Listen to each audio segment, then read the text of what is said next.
Peter Bacani, 1983. Matanda ka na kasi, sinungaling pa kayo. Matanda ka na kasi. Alam mo, Mr. Peter Bacani, 1983, sana kung maliligaw ka dito sa wall ko, dapat logical yung sinasabi ninyo at sana grammatically correct. Or at least correct enough para naiintindihan yung sinasabi ninyo. Gayunpaman, hindi ko naman sinabi na bata pa ako at hindi ko sinasabi na pumunta ka dito. Bukod pa dyan, wala naman po kayong sinasabi kung saan ang kasinungalingan na sinasabi ko. So ang inaanyaya ko sa inyo, sa susunod, wag po kayong magsa-soundbite lang. Mag-explain kayo ng posisyon ninyo. Pero kung hindi po ninyo kaya, gawa nga ng kakulangan sa inyong edukasyon, kakulangan ng kakayahan magsalita at magpahayag, kung maaari, umuwi na lang po kayo kasi usapang matalino na lang po yung nandito o usapan ng mga competent na makaintindi.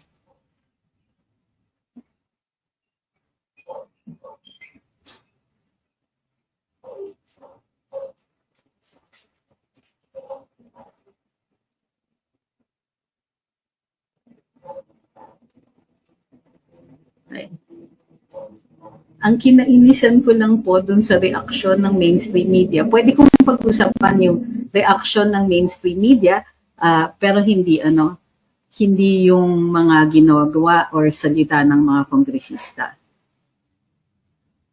Okay. So, sabi ni Pat Thought, Bars, ito po ay nagpapahiwatig siya ng kulong dun sa amin. Unang-una, pakitandaan po, hindi po kami na-contempt kahapon at wala po ng threat tungkol sa kulong. Ito po ay niliwanag ng ating mga kongresista sa amin. At sinabi nga sa akin ni Congressman Paduano, thank you for coming, Attorney Angeles. Okay? So, kung ikaw po ay nag-a-attempt na maging nakakatawa, sorry po, kulang din po sa wit. Parang prokohyo naman, di ba? Kakausapin mo mga kasama mo dyan sa comment section na ilan dyan ay mga dalubhasa. Tapos ganyan lang sasabihin ninyo. So, balikan po natin ang pagdidetain sa ating dating Pangulo. So, tulad nga na nangyari doon sa Senate hearing. So, doon sa Senate hearing na itinawag ni Senator Amy Marcos, medyo maraming pasabog ang nangyari. Nakakatuwa din naman. Okay, sabi ni Suki Desu, paid by China, taksil. Talaga? Patunayan mo yan. So, unang-una, kung malakas ang loob mong mga akusa ng ganyan, tandaan po ninyo ang definition ng libel. Ang libel po is a malicious imputation of a crime, vice, or defect. So, maliwanag na pasok dyan. Lalong-lalo na kung ikaw ay nag-a-attempt na manira ng reputasyon. So, ito nga po ang mismo ang hinahabol ng mga kongresista at siguradong-sigurado ako kakampihan nila ako kung sakasakali dahil ito nga yung ayaw nila. So, Suki Desu, kung ikaw po ay kaya mong panindigan yung iyong sinasabi, ilabas mo yung mukha mo, ilabas mo yung location mo. Nang sa gayon, yung pwedeng makasuhan ka namin at doon ka sa hukuman magpaliwanag kung anong ibig sabihin mo ng paid by China at taksil.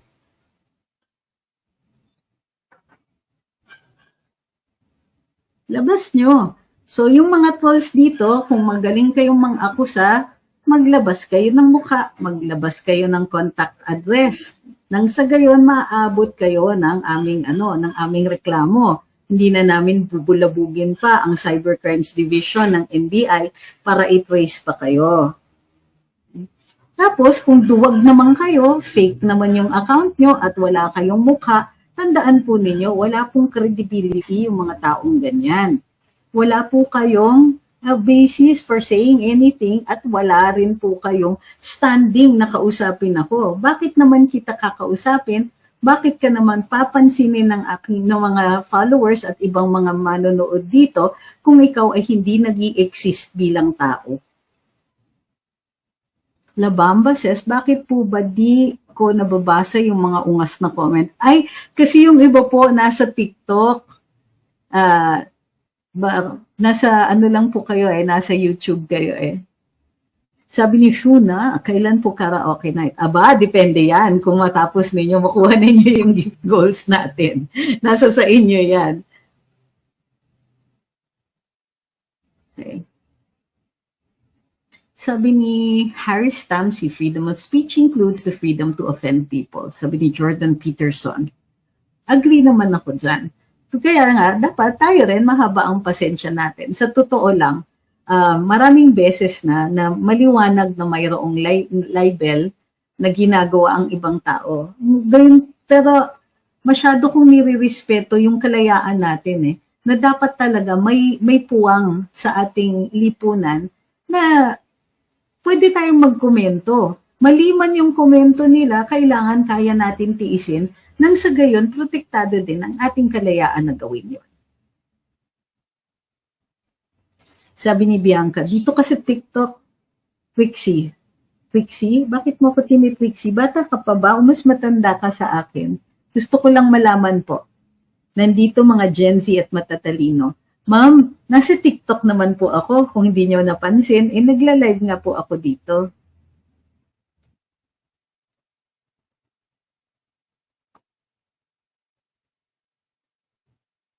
So, lumabas nga po doon sa pagdidinig sa Senado na unang-una mismong gobyerno natin ang humingi ng warrant doon sa ICC. At maliwanag din na walang red notice. At maliwanag din na ang pag-turnover ni General Torres, ating dating Pangulo, ay hindi po ginawa ng naaayon sa ating batas. Ayon dun sa mga dalubhasa na nagsalita doon. Partikular na si Attorney Medina. At sang-ayon din po kami kasi dito sa sinabi niya, matagal na po namin sinasabi na kailangan po ang obserbasyon ng due process. So kahit po gamitin ang RA 9851 o ang Article 59 ng Rome Statute, kailangan pong obserbahan ang mga requirements ng ating saligang batas tungkol doon sa due process. So, ano yung due process na required dito? Unuan na ay pagpupunta, thank you, ang pagpupunta sa pagdadala sa isang akusado sa hukuman.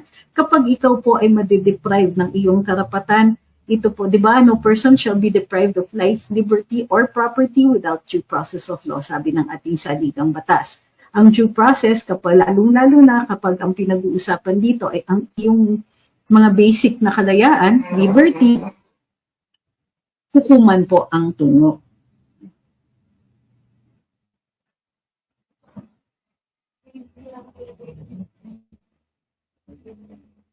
Sabi ni Jerry, pinapatigil po ako na magsalita about politics kasi ang empleyado ako ng gobyerno. Allowed po yan. May limitasyon po talaga ang kalayaan ninyong magsalita at magpahayag. Maaari pong magpasa ng mga regulasyon ang ating gobyerno tungo dito. So, ngunit, wala naman pong magpipigil sa inyo kung mayroon kayong ibang mga accounts at ihihiwalay nyo ang inyong persona bilang isang empleyado ng gobyerno. At any rate, it is still a risk. Maaari po kayong masubject to administrative proceedings. Ito ay dahil mayroong national interest na kaakibat ang inyong trabaho.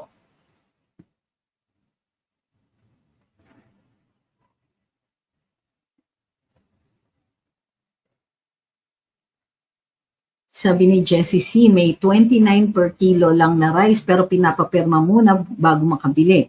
Dahil mura, hindi na nagdadalawang isip ang pumirma, bukid doon malay-balay. Baka for impeachment for Sara nakasulat sa Sako BBM Bagong Bayani. Talaga? Oo, iba naman yun.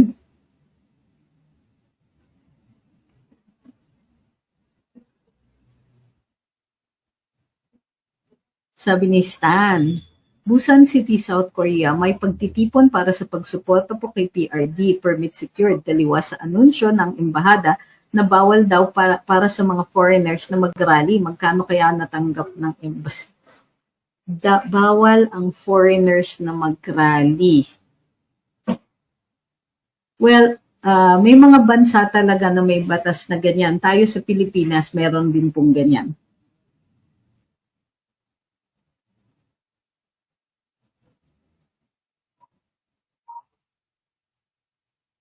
Thank you kay DepX sa pag-share ng live. Sabi ni Heartbreaker, kailangan na po ba kaming kabahan bago mag-criticize? Mahalaga po yung pagpapahayag nyo ng ganyan. Yan po ang tinatawag na chilling effect. At yun po ang pinaglalaban namin sa Korte Suprema. So, ako, ang abiso ko dyan ay huwag po matatakot kailanman dahil hindi po talaga hangad ng ating Korte Suprema na limitahan ang ating karapatan magsalita at magpahayag. Gusto lang nilang iayon doon sa mga existing na batas. Ano po ba yung mga limitasyon sa freedom of speech? Lahat po ng mga so-called limitations ay nakasaad po sa batas. Pero mas maliwanag po kung ang sasabihin na lang natin ay mayroong speech na protected at mayroong speech na hindi protected. Kasi yung totoo niyan, para maging ayon sa saligang batas, sinasabi no law shall be passed abridging the freedom of speech. Ang daming nagsasabi pero may limits ang freedom of speech. Hindi po. Actually, ang freedom of speech malawak. Pero malawak siya only for protected speech. At ang protected speech ay yung mga hindi huhulog doon sa mga batas na kriminal o ibang klaseng mga batas katulad o mga rules tulad nung dito mga rules sa ating gobyerno tungkol sa pagsasalita at pagpapahayag. So, kailangan ko pa bang i-enumerate, Fides? Kasi grabe ka mag-flood eh. Thank you kay Alex Celestial. Sabi niya, my token of gratitude for your exemplary and brilliant stand during the TRICOM hearing. Our country needs more of your kind. Salamat po. But I don't really think, hindi po masyadong marami akong nasabi. Sabi ni, experience over passions. Is this how it really works? Naku, kung babasahin ko, ako po ay mapapatawag ng Kongreso dahil nga binalaan, tama ba yun? Kami na huwag magsasalita o magkokomento tungkol dun sa proceedings at saka dun sa mga ginawa o sinabi ng ating mga kongresista hanggang matapos po ang pagdidinig.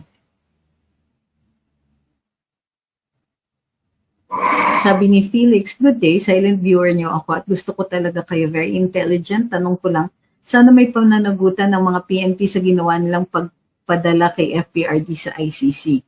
Tingin ko, kapag nalitaw na natin lahat ng mga facts dito, maaari na po silang makasuhan.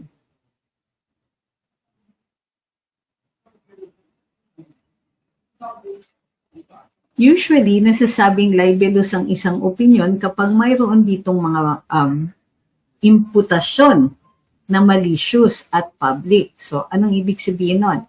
Anong malicious kapag may reckless disregard for the truth? Alam mo nang hindi totoo yung sinasabi mo, pero sinasabi mo pa rin para masiraan yung tao. Okay. Paano masasabi na may malis? Yung dapat alam nila. O halimbawa, media ka. Alam mo, halimbawa na ako ay dating kalihim, pero pinipilit ninyo, chief lang yan. Maaari na mayroong imputasyon doon, hindi lang maliwanag. Pero kung out and out, tatawagin nila ako, fake news peddler. Ayan. Ito ay posibleng defect sa ilalim ng batas ng libel.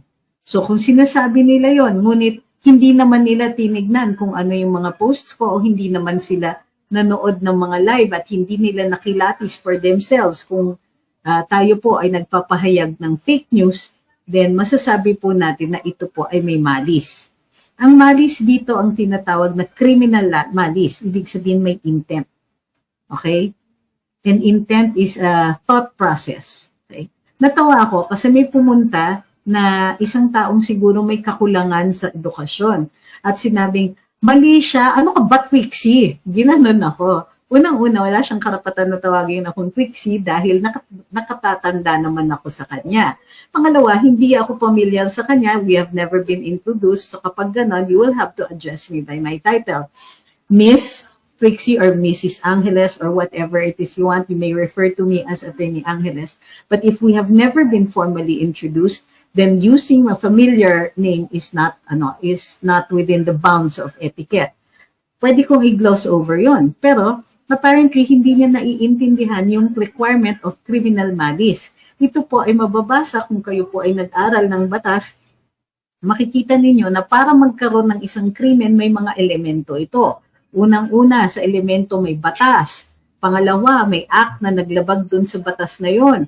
May taong maipupuntirya na lumabag dun sa batas na yon at may mali siya yung tao na yon, may intensyon. Paano makikilatis kung may intensyon? Unang-una, may kapasidad ba yung tao na makarecognize ng intensyon? Kung minor de edad yan, posible na wala o na hindi pa natin makukonsider na may intensyon dahil may minority. Ito ba ay tao na nasa tamang kaisipan? Baka hindi. Ito ba ay hindi pa maaari na magbigay pahayag, halimbawa, o magsaksi? So may mga protektado na ganyan na mga salita. Kahit po ito po ay mapanira, kung ito po ay halimbawa ang usapan sa pagitan ng isang abogado at ang kanyang kliyente, hindi mo maaaring gamitin yan na ebidensya at hindi mo maaaring ipaproduce yan sa hukuman through compulsory process. So, yun ang ibig sabihin, may capacity ka ng dun pupunta yun, dun papasok yun. May capacity, whether the capacity is physical, nasa tamang kaisipan, hindi menor de edad, o dun sa circumstances. Halimbawa, may mga krimen na magagawa mo accidentally. So, ito po ay yung pagpapabaya, negligence. Krimen pa rin kung ito ay papasok sa mga reckless imprudence na crimes. So, wala pong reckless imprudence pagdating sa libel. Kailangan lang mapatunayan yung intensyon, yung mali siya. At yung mali siya po ay yung available naman sa'yo at alam mo na hindi totoo yan, pero sinasabi mo yung mga yan dahil gusto mong mapanira o sadyang naninira ka lang. Kaya mayroong mga tao na may defense pa na kung totohanan naman ang sinasabi, wala pong mali siya yan dahil walang reckless disregard for the truth. Pero kung may pribadong tao na kung ano-ano ang sinasabi ninyo, halimbawa sinasabi, yan si ganyan, may kabit yan. Pero hindi siya public official at hindi siya public figure, libel po yun. Dahil kapag private person, ang mali siya ay nape-presume natin at kailangan patunayan nung nasasakdal na hindi ito nag-i-exist.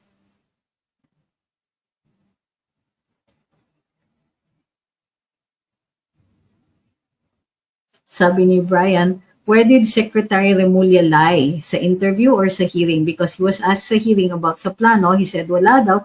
But in the interview, he said yes from the very beginning. Aba, siya dapat ang sumagot doon. At siya po yung nakakaalam.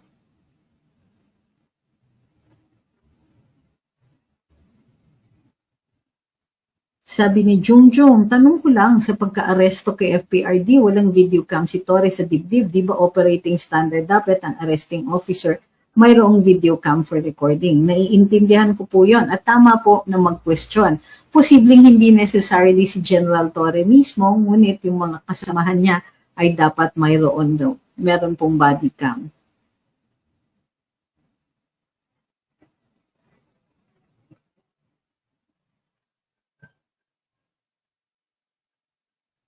Sabi ni Pinks Barcelona, hoy, manahimik ka. Katawa kasi puro hearts pa yung pangalan niya, no? Pero kung magsalita siya, pero hindi naman siya sweet. Meron pang pa-hoy-hoy, di ba? Hoy, manahimik ka. Hoy, I can say the same thing about you. Papasok ka dun sa live namin kung saan ang isang tao ay talagang nagsasalita, tapos sasabihin mong manahimik ka. Anong tawag po doon? Ibig sabihin, may kakulangan po kayo sa ipag-iisip o sa may kakulangan talaga po kayo sa pag-iisip dahil hindi nyo you didn't just think that through, did you? Diba? Papasok ka sa live tapos sasabihin mo manahimik yung tao. Kakaiba ka naman.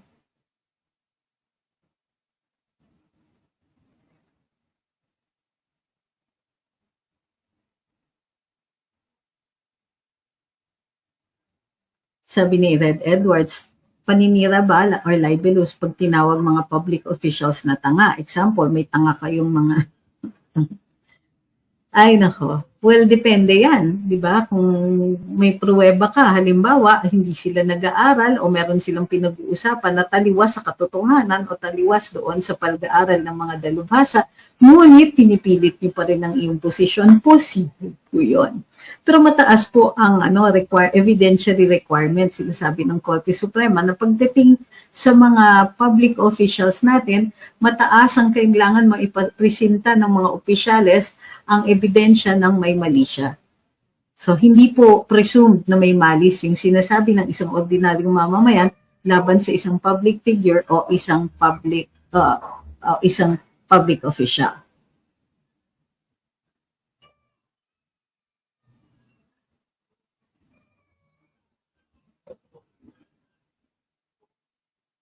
Sabi ni Ma'am Karen, I hope you stay the strongest because we need you. Ipapatawag pa ba kayo uli ng bago?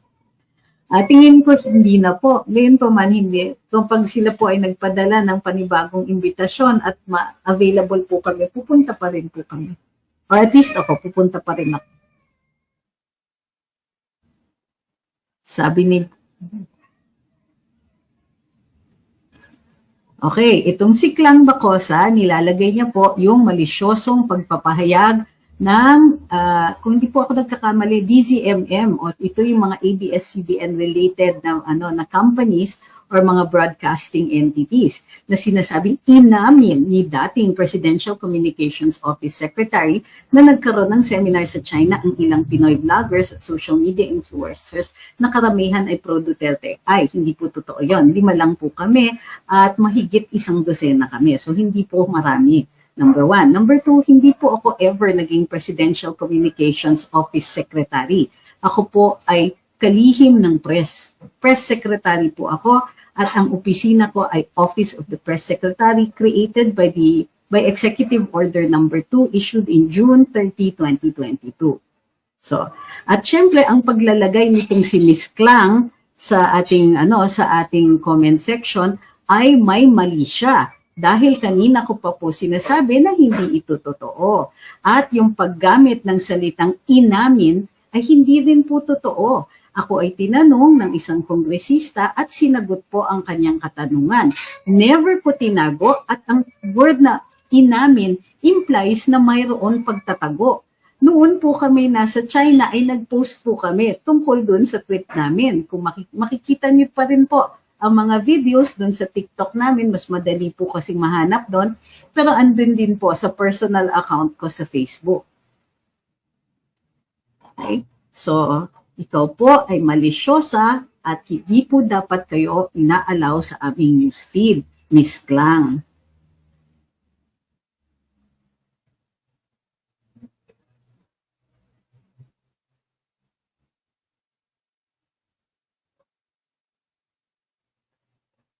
Ma'am Risa, kung humihingi po kayo ng statement galing sa Korte Suprema, hindi po gumagawa ng statement ang Korte Suprema. Kailangan maghain po kayo ng kaso sa kanila bago sila magsalita. Sabi ni Mark D, saan nag-comment si Klang? Si po yung Klang niya sa Facebook po.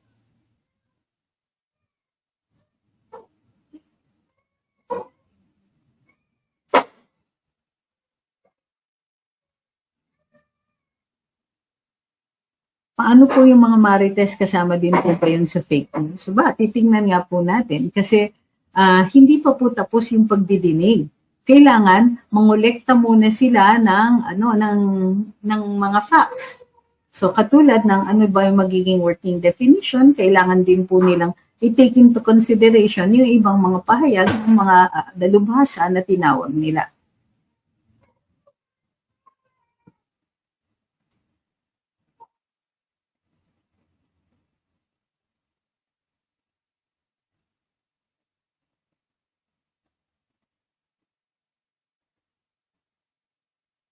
Sabi ni Harris, madami pong news na ang headline pa lang malicious na about sa inyo. Pwede ba yung parusahan at ireklamo kung ito ay papasok po sa libel? Opo.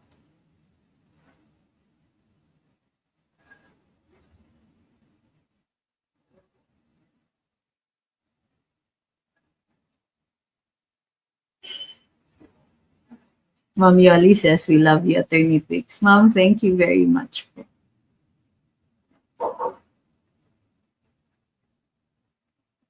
Sabi ni Ben, Thoughts TV, pwede bang balikan yung mga Crocs na mahilig mag-contempt?